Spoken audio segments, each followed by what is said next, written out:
Hello बच्चों, आज हम पढ़ाने जा रहे हैं आप 12th क्लास का फिजिक्स का पहला लेसन जो वैद्युत आवेश तथा वैद्युत क्षेत्र है। पहले लेसन का नाम क्या है? वैद्युत आवेश तथा वैद्युत क्षेत्र है। तो यही आज पढ़ाएंगे, पढ़िएगा, ठीक है। जिसको लिखना है वो नोट्स बना के लिख भी सकता है, ठीक है। तो पहली हेडिंग डालेंगे आवेश। क्या डालेंगे? आवेश। समझ लेंगे आवेश होता क्या है। स्टार्टिंग जो कि यहाँ आवेश वैद्युत क्षेत्र, यही समझना आवेश क्या होता है, ठीक है। तो सबसे पहले किस पे बात करते हैं? आवेश पे।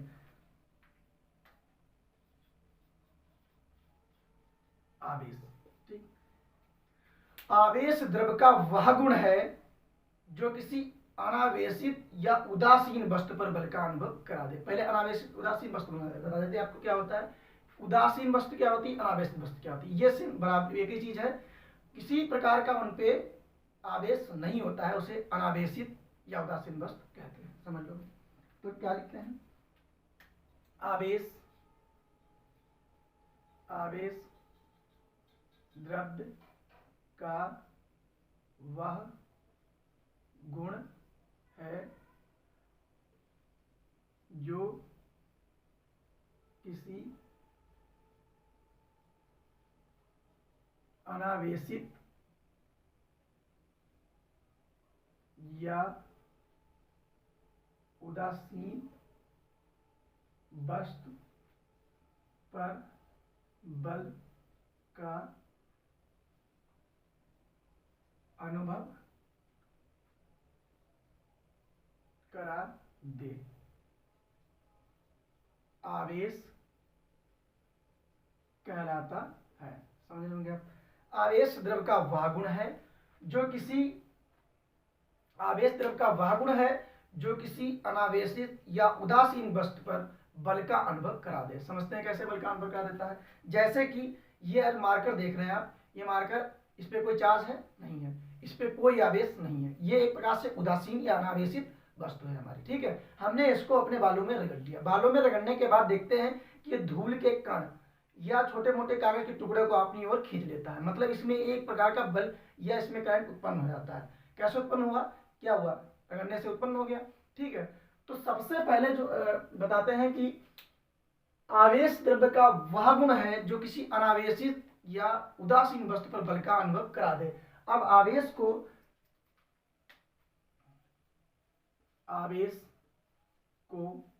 स्मॉल क्यू से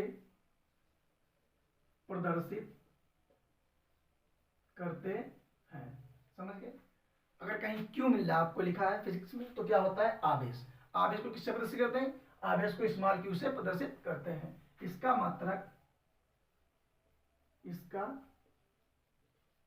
मात्रक कूलाम होता है। क्या होता है? इसका मात्रक कूलाम होता है। और इसका विमी सूत्र वो भी लेते हैं साथ ही में। इसका विमी सूत्र यहां ब्रैकेट में बनाए देने AT होता है। अब समझ लीजिएगा।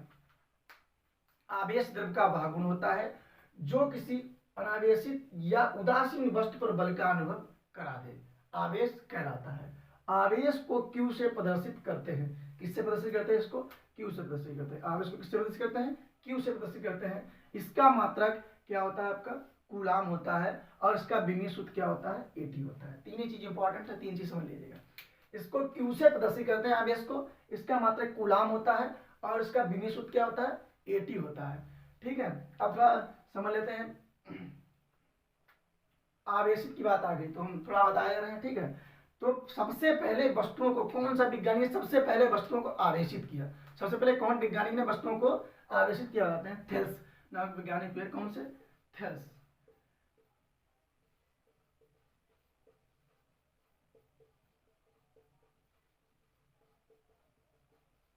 सबसे पहले वस्तुओं को आवेशित थेल्स ने किया। किसने किया? थेल्स ने। उसके बाद एक वैज्ञानिक आए हैं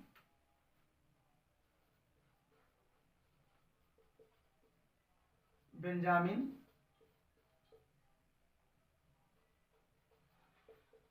फ्रैंकलिन। बेंजामिन फ्रैंकलिन, इन्होंने आवेश की परिभाषा दी। अगर आवेश की परिभाषा किसने दी? बेंजामिन फ्रैंकलिन ने। और इन्होंने आवेश को बताया कि कितने प्रकार का होता है। तो आवेश की परिभाषा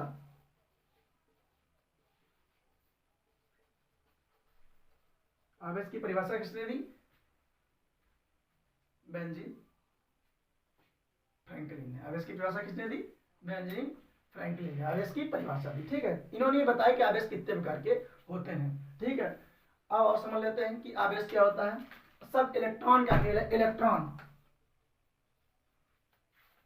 इलेक्ट्रॉन, अगर इलेक्ट्रॉन स्थिर है, इलेक्ट्रॉन क्या है? स्थिर है, तो वो कहलाएगा आवेश। क्या कहलाएगा? आवेश। अगर इलेक्ट्रॉन स्थिर है तो क्या कहलाएगा? आवेश। अगर इलेक्ट्रॉन क्या है? गतिशील है, तो वो क्या कहलाता है? धारा। ठीक है, ऐसी कोई वस्तु में जिसमें इलेक्ट्रॉन ना हो। हर वस्तु में इलेक्ट्रॉन होते हैं, हर चीज में क्या होते हैं? इलेक्ट्रॉन होते हैं। ठीक है, तो समझ रहे हैं क्या होता है आवेश? आवेश द्रव्य का भाग, इसके का अनावश्यक उदासीन वस्तु पर का बल का अनुपात है। आवेश की विषय प्रदर्शित करते हैं, इसका मात्रक कूलम होता है तथा इसका विभेद सूत्र AT होता है। अब समझते हैं कि थेल्स ने क्या वस्तुओं को आवेशित किया। सबसे पहले किसने आवेशित किया? थेल्स ने आवेशित किया। फिर बेंजामिन फ्रैंकलिन ने क्या बताया? आवेश की परिभाषा दी। किसने दी? बेंजामिन फ्रैंकलिन ने। फिर इलेक्ट्रॉन अगर स्थिर है तो आवेश कहलाता है, अगर इलेक्ट्रॉन गतिशील है तो क्या कहलाता है? धारा। ठीक है, अब जानते हैं कि आवेश होते कितने प्रकार के हैं।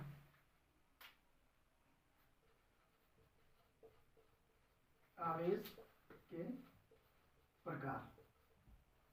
ठीक, आवेश के प्रकार, आवेश होते प्रकार के। आवेश होते हैं दो प्रकार के। कितने प्रकार के होते हैं? दो प्रकार के। नंबर 1 धनात्मक आवेश, नंबर 2 ऋणात्मक आवेश। ऋणात्मक आवेश। ठीक है, अब देखो एग्जांपल के तौर पे समझ लेते हैं। जैसे मान लेते हैं एक गोला है। क्या है? गोला है। ये गोला उदासीन है। मान लीजिए इस पे 4 प्लस क्यू है। कितने हैं? 4 प्लस के आ रहे हैं, इस पे 4 ही माइनस के हैं। ठीक है, तो ये उदासीन है। कैसे उदासीन है? ये इसको कैंसिल कर देगा, ये इसको कैंसिल कर देगा, ये इसको कैंसिल कर देगा, ये इसको। गोले पर कोई प्रकार का आवेश नहीं है, गोले पर कोई प्रकार का आवेश नहीं है। ठीक है, अगर यहाँ पर हम यहाँ पर एक इलेक्ट्रॉन को घटा देते, क्या करते? हटा देते, एक इलेक्ट्रॉन की कमी कर देते, तो ये इसको कैंसिल करता, ये इसको कैंसिल करता, ये इसको कैंसिल, गोले पे कौन समझता? प्लस। समझ सकते हैं कि अगर इलेक्ट्रॉनों की कमी होगी, माइनस को क्या कहते हैं? इलेक्ट्रॉन। अगर इलेक्ट्रॉनों की कमी होगी तो कौन सा आवेश होगा? धनात्मक आवेश। कौन सा आवेश? धनात्मक आवेश को प्लस क्यू से प्रदर्शित करते हैं। अगर इलेक्ट्रॉनों की, यहीं पर समझा रहे हैं, 1 2 3 4 इलेक्ट्रॉन थे, पॉजिटिव थे। ठीक है, तो यहाँ पे इलेक्ट्रॉन एक बढ़ा दें तो ये एक दूसरे कैंसिल कर डालेंगे। ठीक है, लेकिन बचेगा कौन? एक। इससे समझ लेते हैं कि अगर इलेक्ट्रॉनों की अधिकता है तो ऋणात्मक इलेक्ट्रॉन होता है, इलेक्ट्रॉनिक आवेश होता है, माइनस क्यू आवेश, ऋणात्मक आवेश। अगर इलेक्ट्रॉनों की अधिकता है तो ऋणात्मक आवेश, अगर इलेक्ट्रॉनों की कमी है तो धनात्मक आवेश। समझे? ठीक है, तो ये क्या होता है? धनात्मक आवेश और ऋणात्मक आवेश की डिफरेंस। आवेश कितने प्रकार के होते हैं? 2 प्रकार के। तो धनात्मक आवेश क्या होता है? प्लस क्यू होता है। क्या होता है? Plus Q. ऋणात्मक आवेश क्या होता है? Minus Q. ठीक है, ऋणात्मक आवेश माइनस क्यू होता है और धनात्मक आवेश प्लस क्यू होता है। समझ गए? ये आवेश, आवेश को किसने सबसे पहले वस्तुओं को आवेशित किसने किया? थेल्स ने किया। फिर आवेश की परिभाषा किसने दी? बेंजामिन फ्रैंकलिन ने दी। और इलेक्ट्रॉन अगर स्थिर है तो आवेश कहलाता है, इलेक्ट्रॉन गतिशील है। भाई देखो आपस में रगड़ रहे हैं, इसके इलेक्ट्रॉन अगर दो धातुओं को आपस में रगड़ते हैं, या यही एग्जाम्पल ले लो, तो इसके इलेक्ट्रॉन इसमें आते हैं और इसके इलेक्ट्रॉन इसमें आते हैं, तो इलेक्ट्रॉन क्या होते हैं? चलायमान हो जाते हैं। ठीक है, तो वही बात है, जब इलेक्ट्रॉन चलायमान होते हैं तो क्या उत्पन्न होती है? धारा। ठीक है, फिर इसमें बल का अनुभव हो जाता है। तो इसको नोट करना है, नोट कर ले, और इसको स्क्रीनशॉट लेना है, उसके हिसाब ले ले। ठीक है, नोट हो गया, स्क्रीनशॉट ले लिया होगा आप लोगों ने। तो आप जानते हैं आवेश क्लियर हो गया, आवेश के प्रकार क्लियर हो गए, और आवेश कहते हैं किसे हैं? परिभाषा, और आवेश होते कितने प्रकार के हैं वो सब क्लियर हो गया। ठीक, अब बात करते हैं आवेश के गुण। क्या बात करते हैं? आवेश के गुण।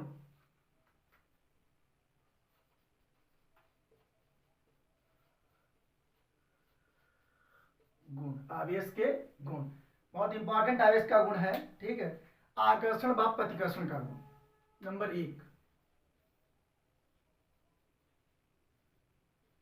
आकर्षण या प्रतिकर्षण। ठीक, इसमें देखते हैं क्या होता है। इसमें ये देखते हैं जैसे आवेश, एक पॉजिटिव, ये आप समझ लेंगे आप क्या है, पॉजिटिव धनात्मक आवेश है, एक क्या है ऋणात्मक आवेश है। ठीक, इधर अब हम क्या कर रहे हैं प्लस पॉजिटिव आवेश और इधर भी पॉजिटिव आवेश। अब देखो इधर कर रहे हैं निगेटिव आवेश और इधर पॉजिटिव आवेश, इधर निगेटिव आवेश और इधर निगेटिव आवेश। समझ लेते हैं। अगर पॉजिटिव निगेटिव है, इसकी प्रकृति और इसकी प्रकृति ठीक है दोनों की विपरीत है, मतलब एक प्रकृति के असमान प्रकृति या विजातीय आवेश, या असमान बोल सकते हैं, विजातीय या प्रकृति विपरीत बोल सकते हैं। ठीक है, अगर विपरीत प्रकृति है तो इनके बीच कौन सा लगेगा, आकर्षण बल लगेगा। क्या लगेगा, आकर्षण बल, आकर्षण बल। ठीक है, ये एक दूसरे की ओर आकर्षित होंगे, क्या होंगे, एक दूसरे की ओर आकर्षित होंगे। ठीक है, अब विपरीत प्रकृति वाले क्या होते हैं, आकर्षित होते हैं या विजातीय आवेश एक तरह। अब देखो ये माइनस और प्लस, तो ये भी क्या होगा,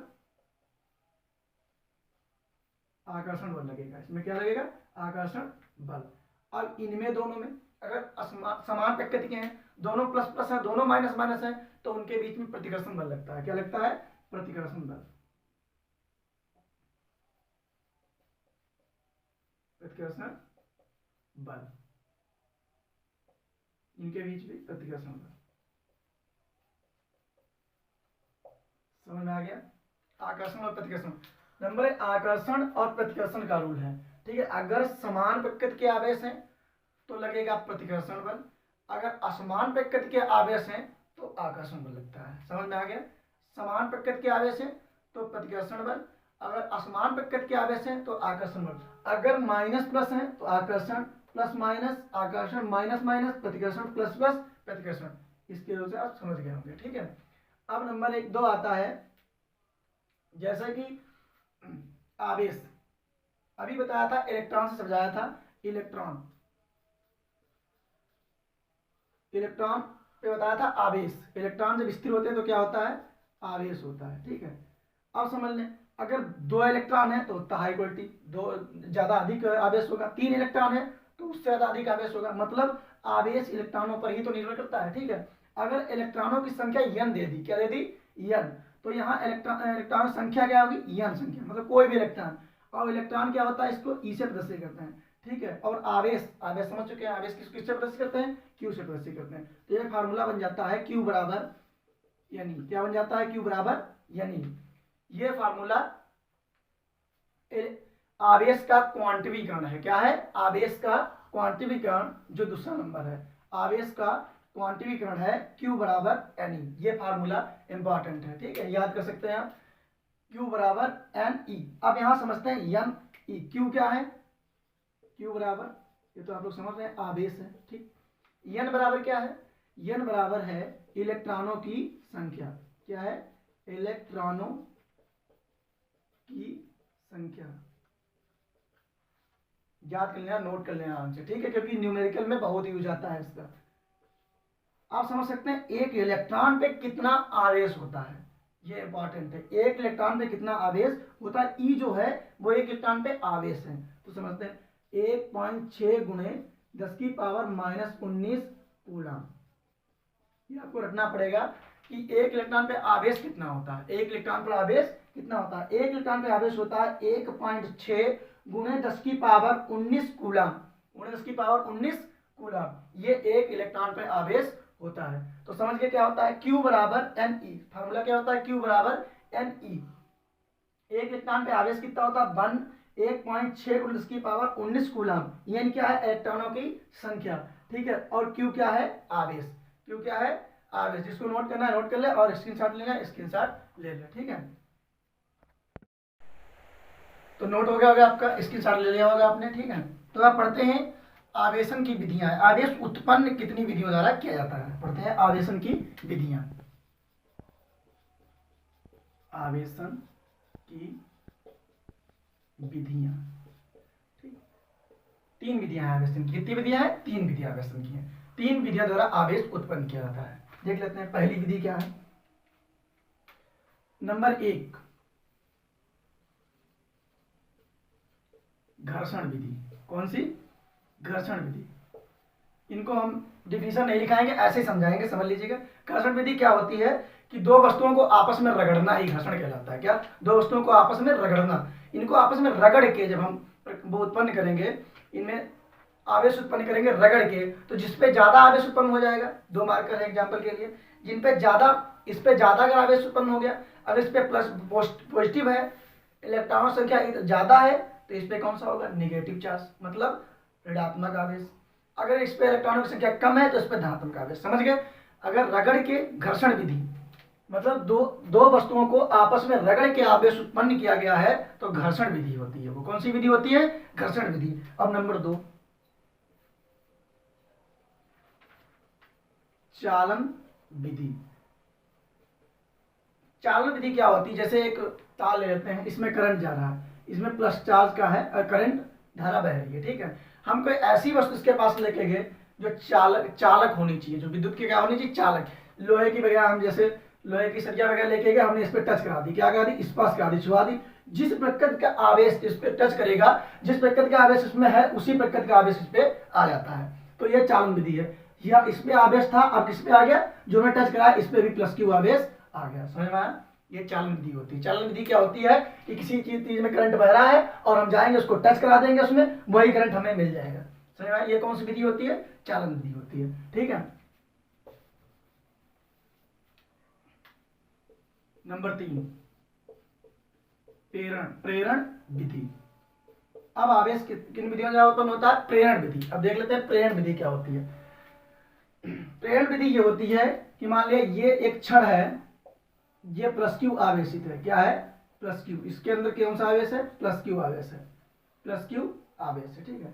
अब की बार क्या करेंगे? अभी हमने बताया था चालन विधि क्या होती है। चालन विधि में क्या किया था? हम इसके पास एक ले गए थे क्षण, उसमें छुआ दी थी, ठीक है। इसमें ऐसा नहीं है, इसमें छुआते नहीं, इसमें मान ली ये अनावेशित क्षण है, इस पे किसी प्रकार का आवेश नहीं है, हम इसके पास तक लाते हैं, इसके पास तक लाते हैं, लेकिन इसमें स्पर्श नहीं कराते हैं, तो इसकी समान जो इसमें प्लस है, अगर जिस क्षण इसके क्षण अगर प्लस वाली है तो इसकी पास वाली सतह पर कौन सा आता है? विपरीत प्रकृति का आवेश।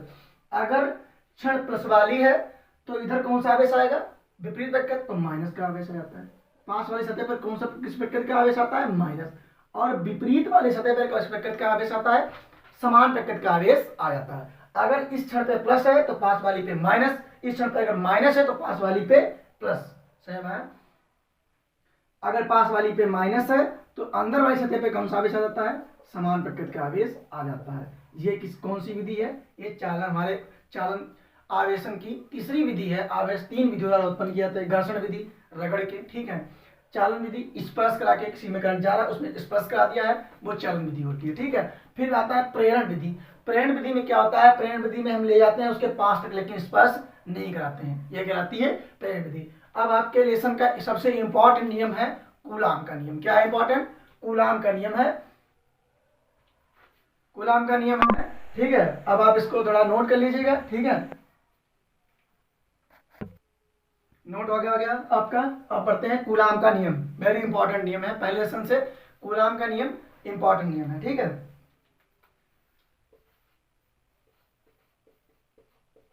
कूलाम का नियम इंपॉर्टेंट नियम है, इसको ध्यान से समझ लीजिएगा, ठीक है। ये दो आवेशों के मध्य, अगर आप समझिएगा, दो आवेशों के मध्य अगर नियम किसी का लगता है तो किसका नियम? कूलाम का नियम लगता है। दो आवेशों के मध्य जो नियम लगता है वो किसका नियम लगता है? कूलाम का नियम। समझ में आया? दो आवेशों, इसका क्या है?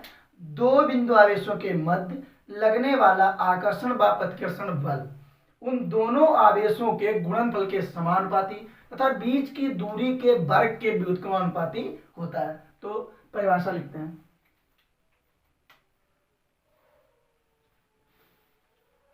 किन्हीं दो बिंदु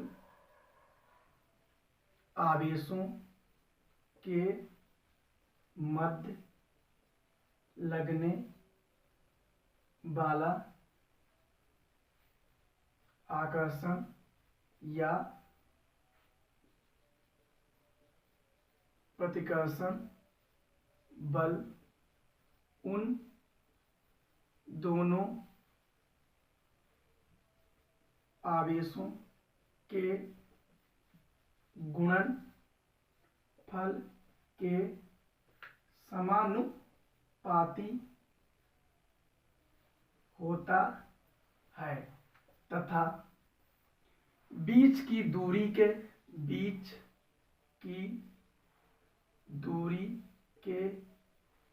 वर्ग के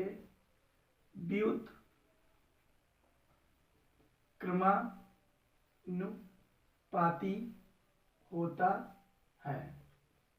ठीक है, तो दो बिंदु आवेशों के मध्य लगने वाला आकर्षण व प्रतिकर्षण बल उन दोनों आवेशों के गुणनफल के समानुपाती तथा बीच की दूरी के वर्ग के व्युत्क्रमानुपाती होता है। यही कूलाम ने नियम अपना बताया था। कूलाम का नियम क्या है? दो बिंदु आवेशों के मध्य लगने वाला आकर्षण या प्रतिकर्षण बल उन दोनों आवेशों के गुणनफल के समानुपाती, बस दो चीज समझनी है, समानुपाती और व्युत्क्रमानुपाती। उन दोनों आवेशों के समानुपाती और ये क्या है? व्युत्क्रमानुपाती, और तथा बीच की दूरी के वर्ग के व्युत्क्रमानुपाती होता है। चलो मानते हैं हमारा एक आवेश Q1 है, दूसरा आवेश Q2 है। अब देखो इन्होंने कहा है कि आकर्षण या प्रतिकर्षण बल, इन्होंने दोनों आवेशों की प्रकृति हमको नहीं पता है, किस पे प्लस है, किस पे माइनस है, किस पे माइनस है, किस पे प्लस है। तो इसीलिए साफ कह दिया है कि दो बिंदु आवेशों के मध्य लगने वाला आकर्षण व प्रतिकर्षण बल F, बल कौन सा लगेगा? F। कौन सा लगेगा? बल F। दो बिंदु आवेशों के मध्य कौन सा बल? F। मान लेते दूरी क्या है? R। ठीक है, अब क्या कहते हैं? किन्हीं दो बिंदु आवेशों के मध्य लगने वाला आकर्षण या प्रतिकर्षण बल उन दोनों आवेशों के गुणनफल के समानुपाती होता है। तो दोनों आवेशों के गुणनफल के समानुपाती, तो F समानुपाती Q1 Q2, समीकरण नंबर फर्स्ट, समझ लेना। ठीक है, अब बात आती है दूसरा, तथा बीच की दूरी के वर्ग के व्युत्क्रमानुपाती होता है। बीच की दूरी के वर्ग के व्युत्क्रमानुपाती होता है। बहुत इजी तरीके से समझ लीजिएगा। तो बीच की दूरी के व्युत्क्रमानुपाती 1/r²। कहीं भी व्युत्क्रमानुपाती का अगर यूज हो जाए तो होता है समानुपाती, लेकिन आ जाता है कहाँ? उल्टा, बटे में आ जाता है। समझ में आया? अगर व्युत्क्रमानुपाती का समीकरण नंबर 2, व्युत्क्रमानुपाती अगर कहीं भी वर्ड आ जाए तो उसी चीज को हम नीचे कर देते हैं, लेकिन लगता समानुपाती है। ठीक है, उल्टा आ जाता है। समीकरण नंबर 1 व 2 से। ठीक है, F समानुपाती Q1 Q2 अपान R²। हमने दोनों समीकरणों को क्या किया? आपस में मिला लिया। दोनों समीकरण से ये ले लिया क्या? F समानुपाती Q1 Q2 अपान R²। ठीक है, अब समानुपाती क्या है? एक नियतांक लाएंगे समानुपाती हटाने के लिए। समानुपाती हटाते हैं, एक नियतांक K लाते हैं। K नियतांक क्या है? K नियतांक K बराबर होता है 1/4 पाई एप्सिलॉन 0। ठीक है, K बराबर क्या होता है? 1/4 पाई एप्सिलॉन 0। ठीक है, K बराबर 1/4 तो ऐसे 0, तो क्यों K का मान यहाँ रखते हैं। ठीक है, तो F बराबर यहाँ क्या रखेंगे? पहले K Q1 Q2 अपान R²। ठीक है, फिर F बराबर क्या हो जाएगा? F बराबर 1/4 पाई एप्सिलॉन 0 Q1 Q2 अपान R²।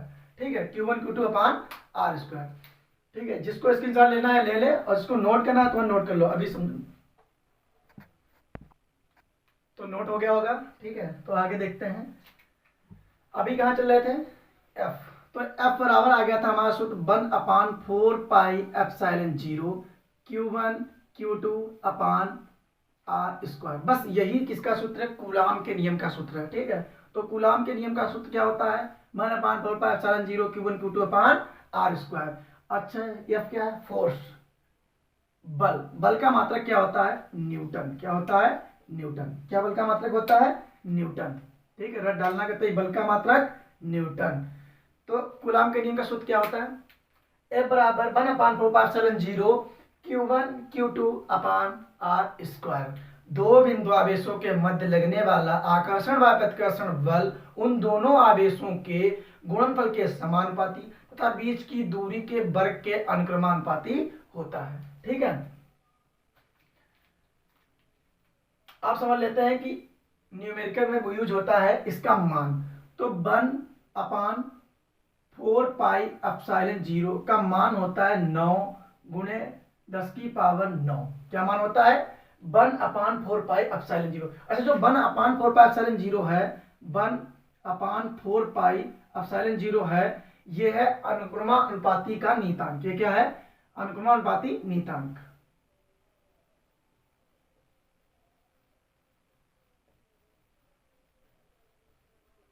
अनुक्रमानुपाती नीतांक, ठीक है। तो इसका क्या मान होता है? 1/4πε0 का क्या मान होता है? 9 गुणे 10 की पावर 9। इसका मात्रक क्या होता है?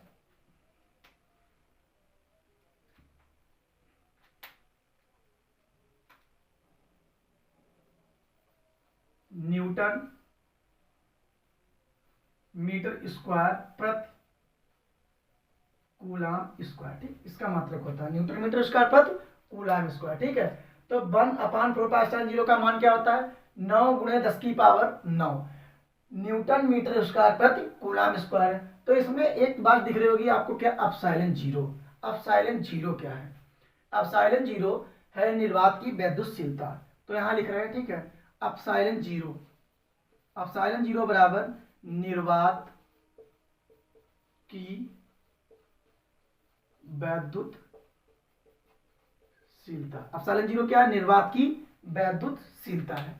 एप्सिलॉन जीरो क्या है? निर्वात की वैद्युतशीलता है। ठीक है, अब देखते हैं एप्सिलॉन जीरो का मान कितना होता है। एप्सिलॉन जीरो का मान होता है, सबके मान अलग अलग हैं, इनका न्यूमेरिकल में बहुत ज्यादा यूज होता है। ठीक है, तो एप्सिलॉन जीरो का मान होता है 8.85 गुणे 10 की पावर -12 कूलाम। मात्रक होता है एप्सिलॉन जीरो का coulomb square upon meter, newton meter कर लो, न्यूटन मीटर स्क्वायर। ठीक, न्यूटन मीटर स्क्वायर। ठीक है, ये होती है निर्वात में वैद्युतशीलता। तो कहते हैं कंफर्म हो गया आपका इजी तरीके से। क्या होता है कूलाम का नियम? दो बिंदु आवेशों के मध्य लगने वाला आकर्षण व प्रतिकर्षण बल उन दोनों आवेशों के गुणनफल के समानुपाती तथा बीच की दूरी के वर्ग के व्युत्क्रमानुपाती होता है। तो समझ लिए थे F बराबर 1/4πε0 Q1 Q2 अपान R स्क्वायर। दो समीकरण बने थे। ठीक है, न्यूटन क्या होता है? फोर्स का मात्रक होता है। 1/4πε0 क्या है? अनुक्रमानुपाती नीतांक। क्या है? अनुक्रमानुपाती नीतांक। और 1/4πε0 का मान क्या होता है? 9 गुणे 10 की पावर 9। मात्रक न्यूटन मीटर स्क्वायर प्रति कूलाम स्क्वायर। फिर आती है एप्सिलॉन जीरो की बात। तो एप्सिलॉन जीरो निर्वात की वैद्युतशीलता होती है। क्या होती है? निर्वात की वैद्युतशीलता। और एप्सिलॉन जीरो का मान क्या होता है? 8.85 गुणे 10 की पावर -12 कूलाम स्क्वायर प्रति न्यूटन मीटर स्क्वायर। ठीक है, तो आज की क्लास आपकी यहीं पे हम एंड करते हैं। ठीक है, मिलते हैं अगले वीडियो में।